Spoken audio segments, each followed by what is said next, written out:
আল্লাহ তুমি আমার গুনাহগার উম্মতকে বাঁচাও।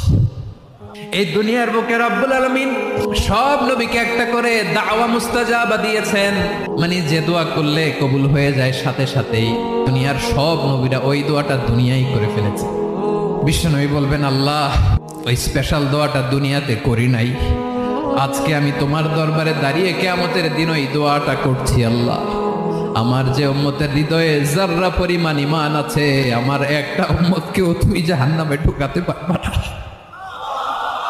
বিশ্বনবী পাগলের মতো একবার হাউজে কাউসারে যাবেন, একবার সিরাতে যাবেন, একবার পুলসিরাতের দিকে, একবার হাউজে কাউসারের দিকে পাগলের মতো দৌড়াতে থাকবেন, তার কোনো গুনাহগার উম্মত যাতে জাহান্নামে ঢুকে না যায়। উম্মতি বিশ্বনবী আমার জন্য কাঁদবেন, আপনার জন্য কাঁদবেন, আমাদের জন্য সেদিন কেঁদে কেঁদে জাহান্নামের দরজায় দাঁড়িয়ে আমাদেরকে টেনে টেনে জান্নাতে ঢুকাবেন।